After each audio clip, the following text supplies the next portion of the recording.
Sige ho, ma'am. Hindi po kayo nakikita. Isagad po ang ulo sa screen. Hindi po kayo nakikita. Buhok lang kasing nakikita. Okay. Pangalan nyo, ano pong pangalan nyo, ma'am? Ikaw si? Ano po? Ano po? Ano? Dalia Delgado. Si Dalia. Okay. Madam Dalia, saan po? Opo. Hindi po kayo nakikita. Huwag mong kagatin yung mic mo. First time ko po kasi dito. Saan ho kayo ngayon? Anong may paglingkod ko? Nandito po ako sa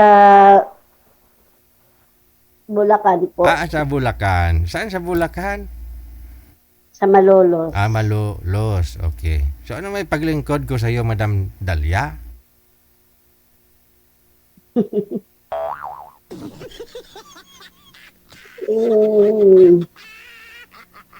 Naghahanap po ako ng forever. Naghahanap po kayo ng forever. So naniniwala, Yung matino naman, DJ. naniniwala po kayo na may forever talaga? I don't know. Hindi ko pa na-try eh. So naghahanap ka nga po? Opo. Aha. Kung pwede lang. Pwede talaga. Pero di ko masisigurado kung yung may ibigay namin sa iyo, forever na po kayo. Hindi ko rin po masisigurado sa iyo kung matino o siya. Kaya nga eh. Oo, kasi pareho lang po kayo. Hindi ko po kayo kilala pareho. Ngayon lang po kayo nag-PM na magpapaline up. Okay. Bakit yung ma'am? Wala po kayong asawa? Pakiayos naman ng cellphone mo at nahihilo ako. Kita mo tong kamera ko, hindi gumagalaw, di ba? Yun ang gayahin mo. Sorry. Sorry po, DJ. Wala, sorry, tuwan. Ay. Nawala na ho tuloy yung signal mo. Sino ba namang lalaki niyan mamaya yung gustong kakausapin po kayo kung ganyan yung kamera mo malikot? Diba? Ilang taon na ho kayo, Ma'am Dalia? Single mother po ako. 47. Ilang taon po? 47 na po. 47 years old. Ano po, taga Malolos, Bulacan po talaga kayo? Iloilo po. Ba't to napadpad kayo dyan sa Malolos? Nung namatay po yung mister ko, 2004, lumuwas na po ako dito sa Maynila. Bulacan man yan, di may Manila? Oo nga po. Pero nandito, actually may bahay po ako sa May Las Piñas. Ba't to Tika lang. Kailan ho namatay mister po ninyo? 2004 pa po, matagal na. Almost 23 po, 23 na po akong wala. 23 na po akong byuda. 22 years pa lang Kakapasok lang ng 2026. Oo. Tapos pumunta na po kayo dito sa Luzon. Tapos may bahay po kayo sa Las Piñas? Saan po? Opo, may bahay.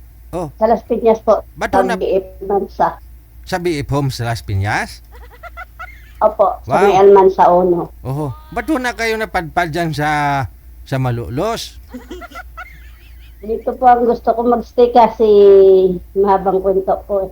Kwento mo. Ayaw ko po. Handa ho kaming Kasi makinig. po ayaw ko na po maalala yung dati. Sa bahay. Doon sa Las Piñas? Bahay po. Opo. Ano meron doon sa Las Piñas? Memorable po kasi yung bahay na yun. Yun na nga po. Ano meron doon at ayaw mo na sa Las Piñas? Sayang bahay mo sa BF Homes pa. Bilyonaryo lang may mga bahay naman dyan. May anak ako doon. Yung bunso ko nandun. May asawa na. Yung bunso ko po nandun. Yung mga may bahay sa may BF Homes sa Paranaque o sa Las Piñas, mga milyonaryo yan? Grabe, dipindi po. Wala na po ako ngayon pira eh. Dati may pira po kayo? Huwag mo sabihin mo walang pira. Pira nga may tao. Tao pa kaya walang pira? Yun lang. Tatampo ang pira nun. Lalong hindi po yan pupunta sa'yo. Kahit sabihin mo kahit walang-wala tayo, sabihin mo marami sila pa Ilongga nga. Hindi mo ubos kwarta kundi pagtutdan. Sabihin mong wala.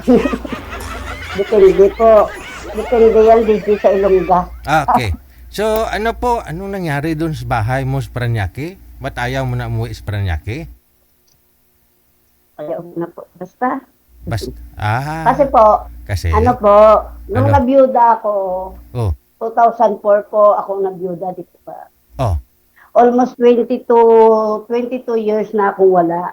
May nakilala po ako ang taga Iloilo, taga dun sa amin. oh. Pumunta po siya dito sa akin. Saan dito? Tapos, Diyan po sa may... Las Piñas. Oo. Las Piñas po, Ay, sa bahay. Doon sa Las Pumunta po Piñas. siya. Huwag mong sabihin dito kasi malulos ka ngayon eh. Okay. Oo nga. Oh. Pumunta po siya sa bahay sa Las Piñas. Anong year po yun? Almost 5. Last year lang po. Ay, 2004 lumuwas ka na doon sa may Las Piñas. 2000. Opo. 2004. JJ, 2005 ako nagpunta ng Maynila. Okay. Tapos, Tapos, anong taon ka po nagkabahay? 2000 po, 2006 ako nagkaroon ng bahay kasi Okay. lumabas ako, ex-abroad ako. O, tapos. Tapos, may nakilala akong tao. Oh. Akala ko tao. Oh, te. Almost 2 years ang relasyon namin. Tapos, 2 years. pumunta siya dito sa akin. Opo. Kailan lang ho? Pumunta siya dito. Kailan ho siya pumunta doon sa Paranaque? Sa Las Piñas. Last year lang po. Last year, September 30, 2004. 2005. Okay. 2006, noong February, nag-away kami. Pinalayas ko. Kasi may asawa pala. Kasal pa. Ako ang ginugulo ng asawa niya. Ang sabi niya sa akin, wala daw siyang asawa, hindi daw sila kasal, wala daw. Single daw siya. Kaya ko naman, DJ, na may masira akong pamilya. So, ginulo po kayo ng asawa. Lumuwas po yung asawa, galing Iloilo, pumunta sa bahay niyo sa Paranaque, doon sa Las Piñas. Hindi po, ang asawa niya po nasa Hong Kong. Pero hiwalay na po sila. Almost 5 years na silang hiwalay. Kaso lang, ayaw ng babae na pumayag na may karelasyon siya. Hindi na kasi umuwi yung asawa niya doon sa bahay nila eh. Wag mo ilikot yung cellphone. Wag mo ilikot yung cellphone. Malikot eh. Nung nakita ng asawa niya na may karelasyon siya, ako ang ginugulo. Anong ginawa? Paano ka ginulo? Ako ang sinachat, kung ano-ano. Di siyempre, nag-away kami, pinaalis ko na siya. Last February lang siya umuwi ng Iloilo, February 21. Bakit naman bakit to kayo umalis doon sa bahay ninyo sa Las Piñas? Umalis po kayo, pumunta kayo dyan sa Malolos? Wala lang po. Para lang gusto ko lang makalimot. So, hindi ka pa nakalimot? Nakalimot na? Hindi mo? Hindi. Naghahanap na para makamove on. Ayun lang. Rason po ba yun? Kailangan ng ibang tao para makamove on ka? Sigurado hindi ka pa nakamove on kasi naikwento mo pa. Hindi ka pa nakalimot eh. Naikwento mo eh. Hindi, tinatanong mo eh. Ibig pong sabihin, 22 years kang biyuda na. Opo. Tapos, 20 years po kayong dalaga na bago mo siya nakilala. 20 years. Opo. Tagal ha. Tapos maling tao pa. Mali pa po. Ngayon kung talagang mahal ka po noon, pinaglaban po sana kayo doon sa asawa niya. Pinaglaban niya din kasi umiyak siya sa akin. Kaso lang ayaw ng babae na magpirma ng agreement sa abogado na hiwalay, ayaw ng babae. So, walang mangyayari. Kaya mas maganda na lang yung magkanya-kanya na lang kami. Sige, di na ako titingin sa iyo kasi wala eh. Malikot masyado, masakit sa mata. Tapos? Ay, sorry. Ayaw ng babae nga magpirma ng agreement sa abogado na. Gumawa kasi siya ng agreement na hiwalay. Ayaw ng babae pumirma. Wala mangyayari. So, sabi ko, umuwi ka na lang sa inyo. Pinauwi ko na siya last February. Ilan po yung anak ninyo? Wala po kaming anak. I mean, ikaw, doon sa una mong asawa, yung namatay. Dalawa po. Mga pamilyado na, malalaki na. So ngayon, sila ang po... bunso, Sila pong nakatira doon sa bahay ninyo, doon sa Las Piñas. Yung bunso ko po, opo, sila ng asawa niya. Ngayon, gusto mo makahanap ng taong tumulong, mawala yung lungkot mo, pangangamba mo, ganun, no? Okay. Para may post mo sa Facebook na mayroon ka ng boyfriend, no? Para makita ng asawa niya, no? Panatag na rin asawa niya na wala na kayo ng asawa niya. Okay. Opo. Ano nga pong pangalan niyo po ulit? Dalia Delgado. I-off ka mo nga po ulit, ma'am. I-off mo yung camera. Okay. Sige. Yan po yung pangalan niya. Dalia Delgado. Kaya sabi ko talaga kanina, buksan mo yung camera. No? Wag lang po yung profile picture. Ano bang profile ko dyan? Hindi ko nga po alam eh. Hindi ko makita. Yung sulat, chatay nila mag-asawa yan? Hindi plagpat ka lang imo ya. Ay, hindi. Ako pala yan, DJ. Ikaw to? Dalia Delgado. Sige nga, buksan mo nga yung camera kung ikaw ba talaga yung nasa picture. Oo nga, ikaw. Grabe ka, DJ, ha? Oo nga. Maraming scammer kasi ngayon, ma'am. Iba yung sa profile, iba yung pagbukas ng camera. Sabi ko parang ikaw din naman. Okay.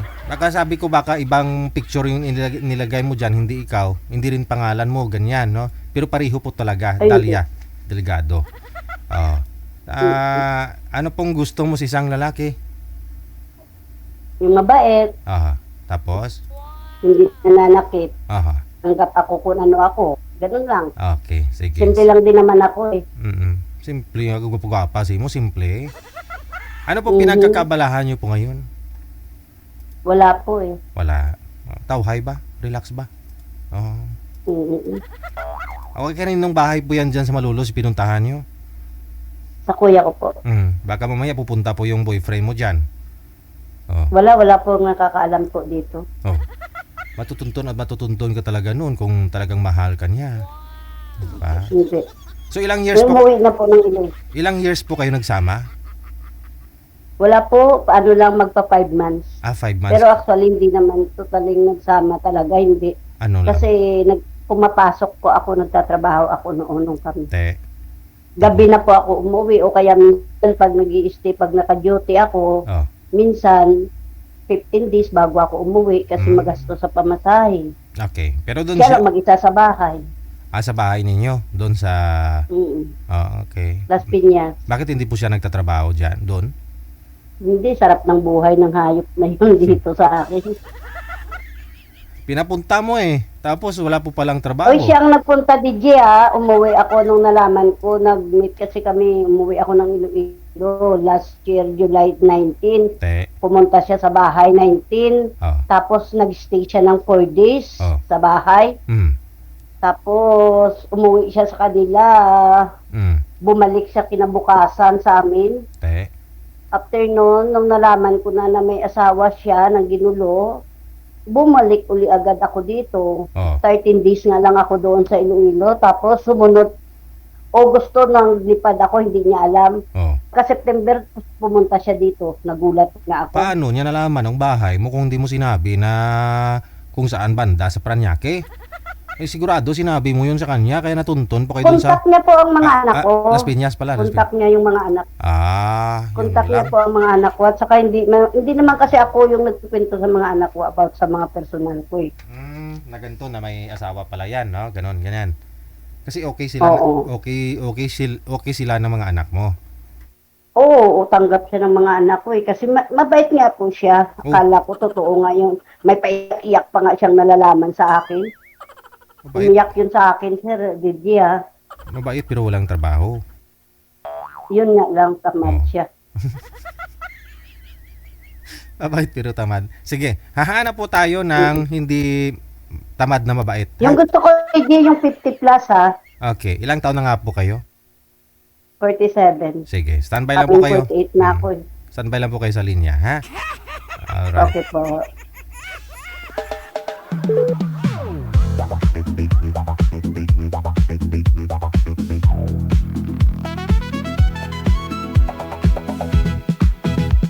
ikaw ba ay malungkot? Walang makakausap at nag-iisa. Talasngo si puon ko sa imo madam ba?